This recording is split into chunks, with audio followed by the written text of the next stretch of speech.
Bismillahirrahmanirrahim. Jaddidu imanakum. Perbaharuilah keimanan kalian.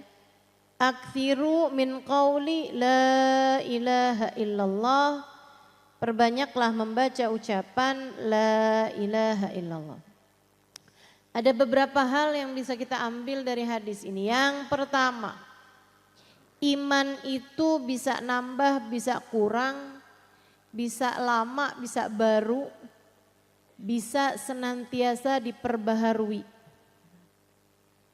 Iman itu bahkan bisa hilang, terutama di akhir zaman. Iman gampang banget hilangnya. Kata Nabi Muhammad alaihissalam, sayati zaman ala ummati asbaha ahaduhum muslima wa amsa kafira. Akan datang zaman pada umatku di mana orang masuk pagi dalam keadaan Islam, sore udah hilang Islamnya. Orang pagi masuk dalam keadaan beriman, malam hari udah hilang imannya. Tercabut keimanannya. Ada di kitab Sulamut Taufik hal-hal yang membuat orang Islamnya atau imannya kecabut. Ada banyak hal teman-teman. Salah satunya meremehkan syariat agama Allah, meragukan kekuasaan Allah. Karenanya urusan kayak menistakan agama itu bukan hanya urusan, mohon maaf ya, ada orang bakar Quran misalnya gitu, menistakan agama. Iya betul, itu menistakan agama. Kayak ada orang, ada kalimat la ilaha illallah diinjak-injak gitu, menistakan agama.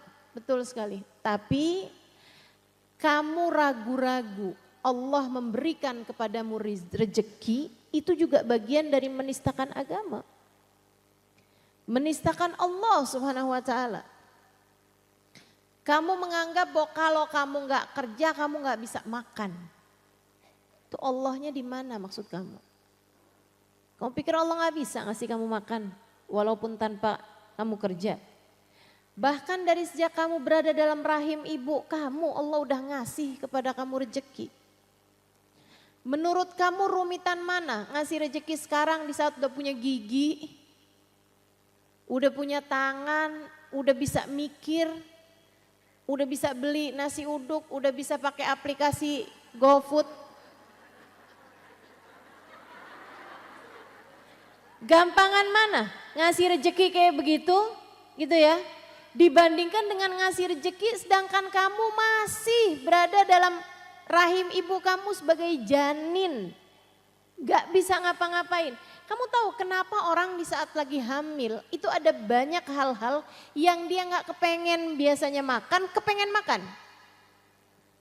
Kamu tahu kenapa orang kalau lagi hamil, saya punya temen kebiasaan minum kopi. Dahsyat kebiasaannya pagi sama sore tuh kalau gak minum kopi udah pusing gitu, geliengan gitu. Terus saya tanyain gitu, anaknya banyak, 9 nggak salah. Beneran.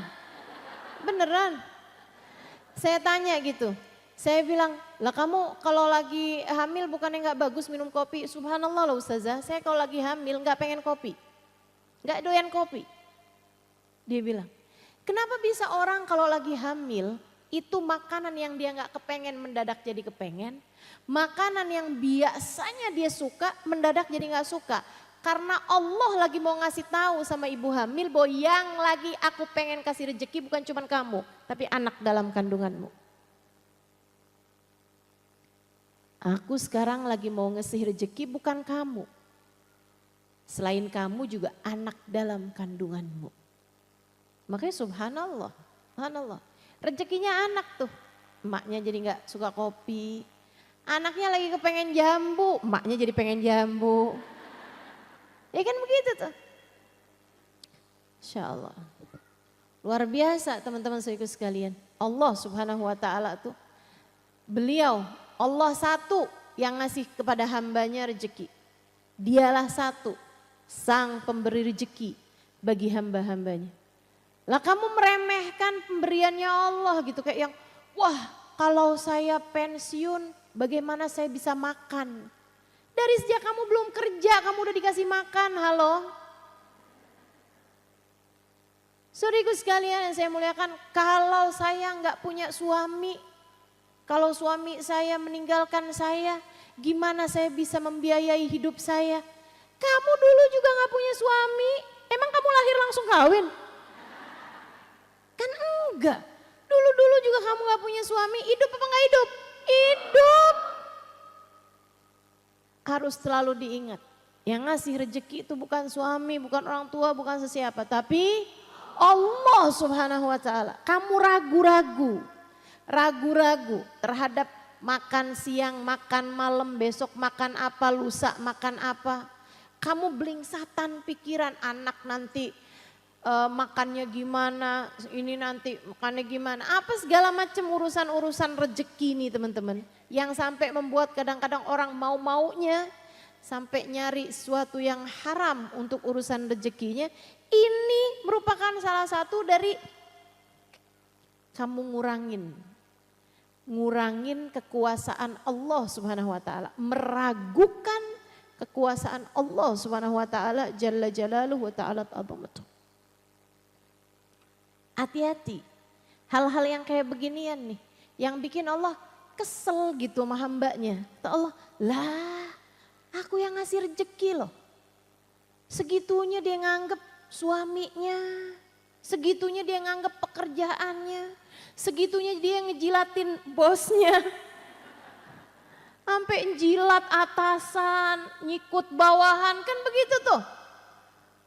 Padahal aku yang selama ini ngasih rezeki, kata Allah Subhanahu wa taala. Cabut aja deh imannya, dia nggak beriman nih sama aku nih. Gitu. Banyak terjadi saudaraku sekalian. Khaufuhum min ghadahum wa asyahum yuhawwiluhum an jihatil kiblah. Katanya Sayyidina Hasan Al-Basri ketika diceritakan tentang banyaknya umat Islam yang mati nggak bawa iman, beliau menyatakan penyebabnya seperti dituliskan Imam Ghazali dalam kitab Minhajul Abidin, khaufuhum min ghadahum wa asyahum yuhawwiluhum an jihatil kiblah. Rasa takut mereka ntar makan siang apaan, ntar makan malam apaan, itu yang mencegah mereka dari mati membawa iman. Berhati-hatilah. Saya yakin nih yang ngaji nih sholat semuanya. Yakin saya. Saya yakin. Yang saya yakinkan juga yang ngaji pada pakai jilbab semuanya. Ya kan pada pakai jilbab nutup aurat ya kan.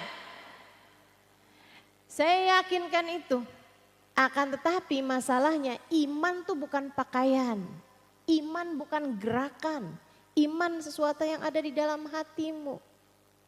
Iman sesuatu yang ada di dalam hatimu teman-teman. Bisa nambah, bisa ngurang, bisa datang, bahkan bisa hilang. Makanya nih, kita nih mesti bener, harus banget mempertahankan keimanan-keimanan kita, memupuki keimanan-keimanan kita biar kuat dari akarnya. Ini yang diperintahkan baginda kita Nabi besar Muhammad.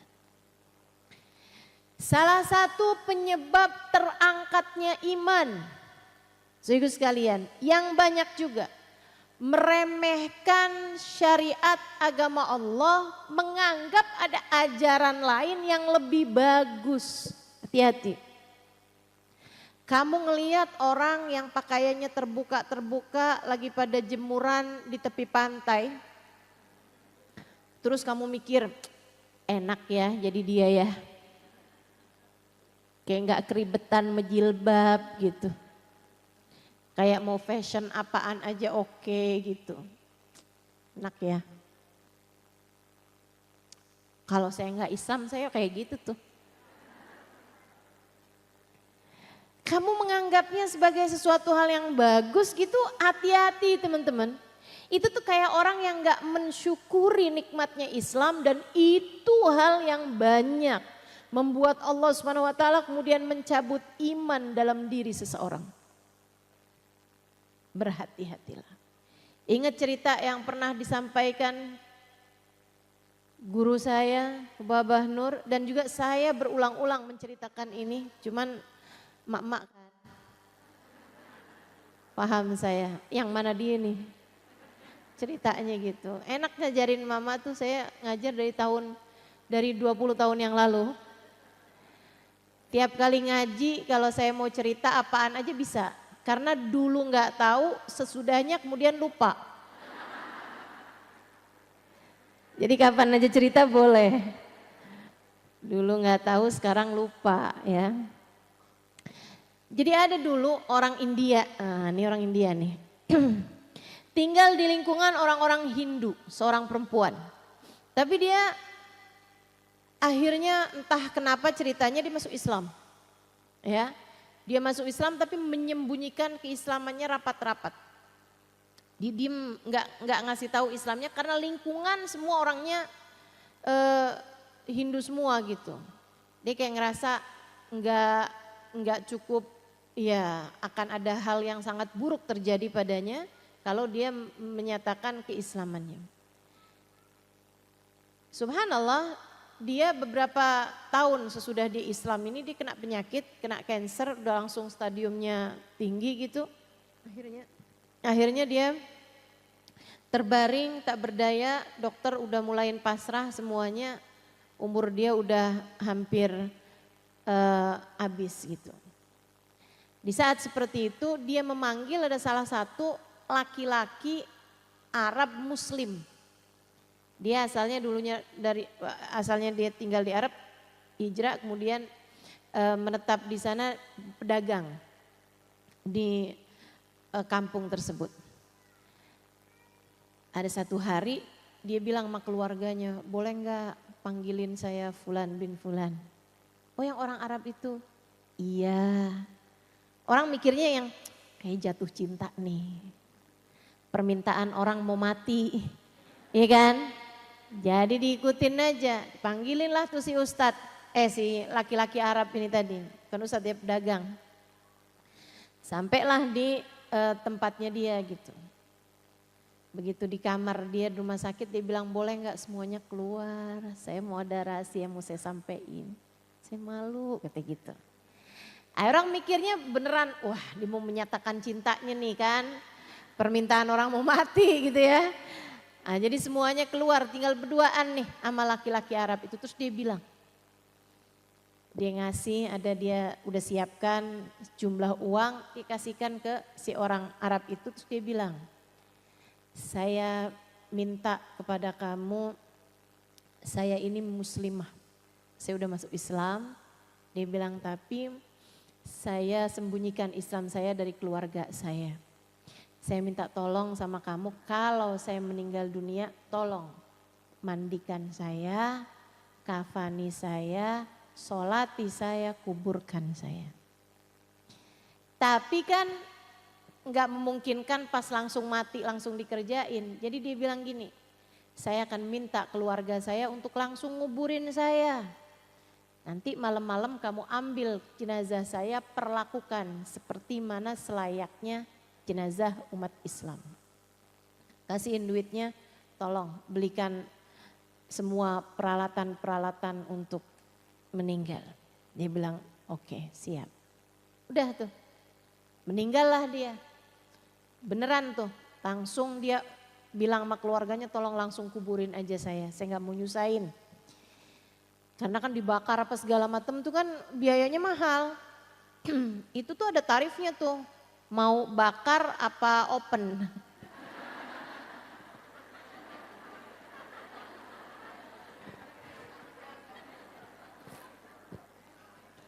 Mau bakar apa panggang ya?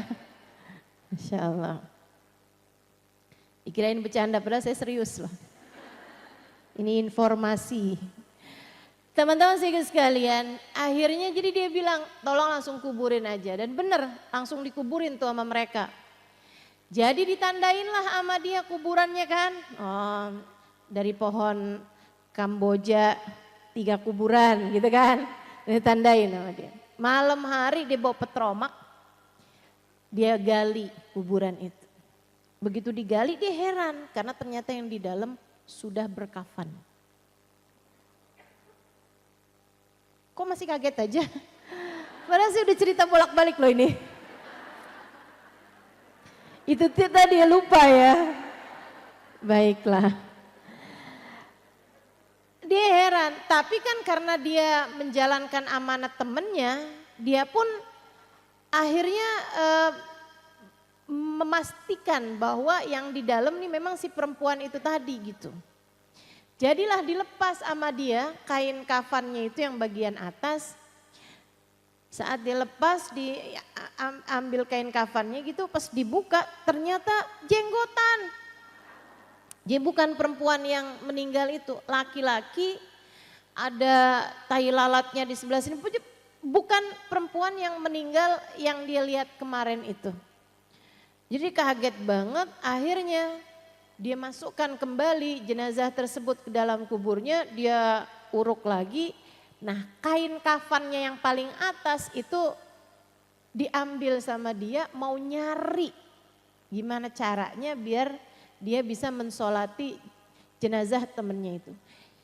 Di sekitar situ nggak ada kuburan baru selain kuburannya dia, karena memang nggak ada yang meninggal selain dia. Dan di kampung tersebut nggak ada orang Islam. Artinya nggak ada orang yang pakai kain kafan. Jadi dia heran gitu. Udah tuh berbulan kemudian dia berangkat pergi haji.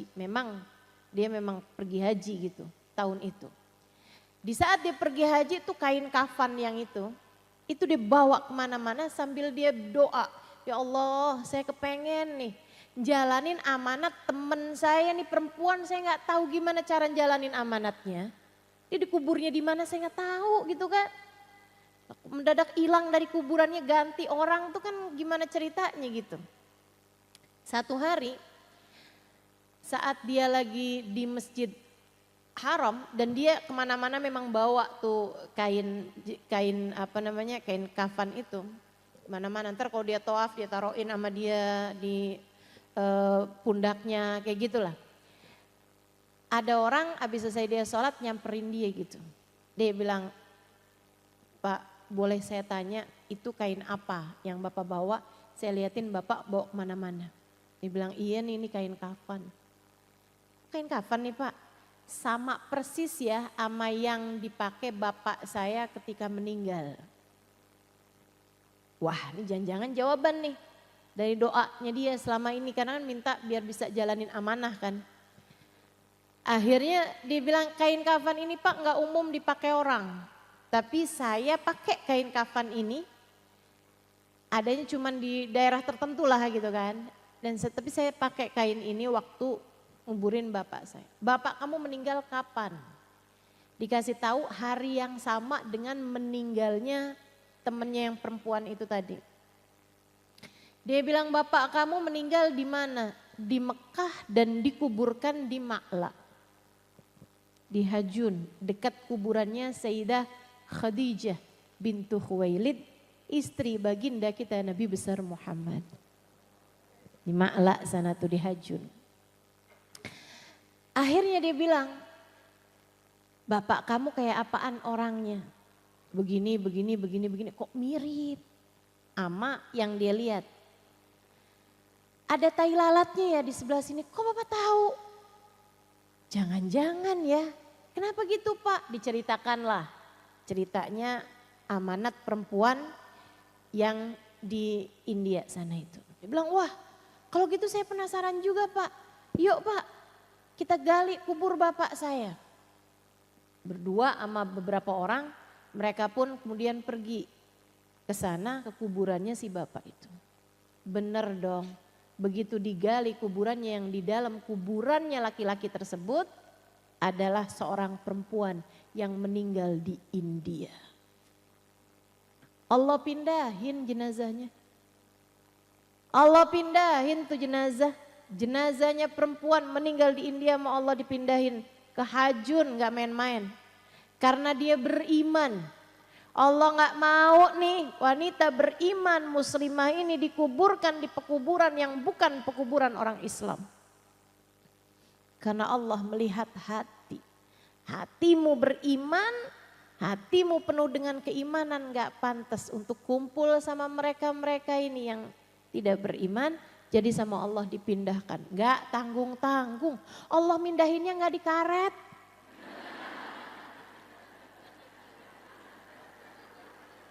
Allah mindahin gak di jeruk purut teman-teman. Allah pindahinnya langsung di Ma'la, di Hajun. Dekat perempuan nomor 1, Sayyidah Khadijah bintu Khuwailid. Istri baginda kita Nabi besar Muhammad sallallahu alaihi wasallam. Wanita yang nomor 1 beriman kepada Allah subhanahu wa ta'ala. Perempuan pertama beriman siapa? Sayyidah Khadijah bintu Khuwailid. Masya Allah, Masya Allah. Jadi begitu digali nih, ternyata kuburan perempuan tersebut girang dong. Yang laki-laki ini tadi, alhamdulillah saya bisa jalanin amanahnya. Kalau enggak bingung nih, rupe nih. Duitnya kan rupe namanya ya. Mau dipakai apa, udah dikasih duit gitu. Jadi akhirnya dia beli kain kafan di Mekah, kemudian dia dimandikan di Masjidil Haram, kemudian dia disolati di Masjidil Haram, kemudian dia dikafankan dengan kain kafan, ya, dimandiinnya pakai air zam-zam. Kalau di sana kan mandiinnya pakai air zam-zam. Habis itu kemudian dikuburkan di Ma'la, di pekuburannya Sayyidah Khadijah. Beruntung nih yang perempuan. Iman. Itu hanya akan membuatmu berkumpul dengan yang sama denganmu. Yang kesian yang bapak-bapak itu dong.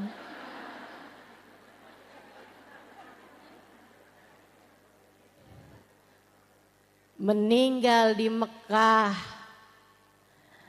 dikafanin, pakai kafannya orang Islam, disolatin di Masjidil Haram, dikuburkan di Ma'la, Allah pindahin ke India, barengan sama orang-orang Hindu di sana teman-teman.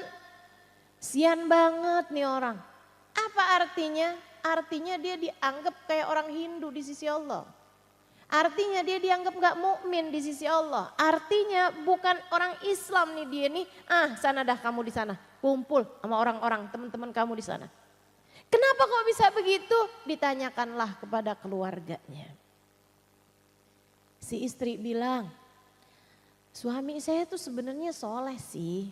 Sholat gak tinggal. Puasa gak tinggal. Pernah haji. Sering umroh.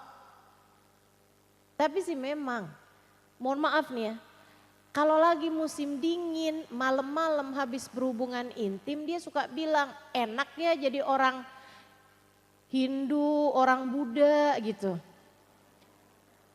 Enak jadi ashabul hunud, jadi orang-orang Hindu-Hindu itu dia bilang, kalau habis hubungan nih gak pakai kedinginan mandi. Kita jadi orang Islam nih ribet nih pakai segala harus mandi, mana dingin lagi. Kayak gitu. Ucapan yang kayaknya dia ngomongnya mungkin kayak bercanda, kayak nggak serius gitu. Tapi itu dia tuh, meremehkan ajaran agama Allah, melihat kayak ada yang lebih menyenangkan dari menjadi umat Islam. Itu hati-hati teman-teman, hati-hati.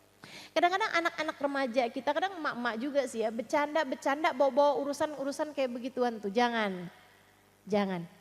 Ntar lo masuk neraka, misalnya gitu kan ya. Terus dibilangin gitu, kayaknya gak serem deh masuk neraka, ada banyak tuh artis-artis Hollywood katanya gitu. Ntar ada Michael Jackson nyanyi, ntar ada ini, suka kayak begituan tuh. Hati-hati teman-teman bercanda yang begituan tuh jangan dah, jangan. Takutnya Allah lihat hati kamu beneran punya rasa kayak begitu, akhirnya Allah cabut. Oh kamu mau masuk neraka aja ya, udah dah. Jangan. Mudah-mudahan kamu masuk surga, gitu kan, biar ketemu sama Fulan bin Fulan. Ntar gimana, kalau dia sampai masuk surga, gue mendingan keluar lagi. Ada tuh suka ada yang... Saya pernah dengar kayak begitu bercandaan.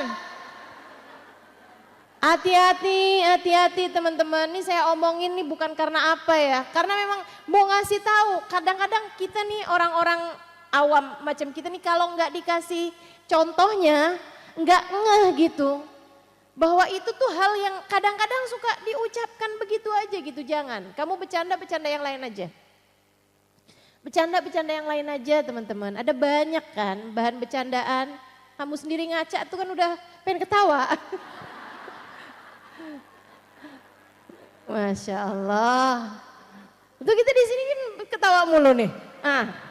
Kita bercanda tapi kan nggak pakai yang urusan-urusan dosa gitu.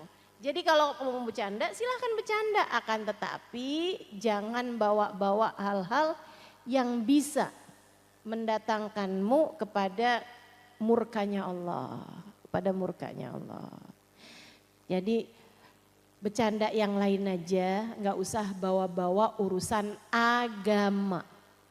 Ya, silahkan apapun kamu bercandain, yang penting jangan bercandain urusan agama. Jelas? Sebab iman bisa saja terkeluar dari dalam hatimu ketika kamu tidak melihat Islam, iman sebagai sesuatu hal yang besar, sebagai sesuatu hal yang paling besar. Inna dina indallahil Islam. Sungguhnya agama yang diterima di sisi Allah adalah agama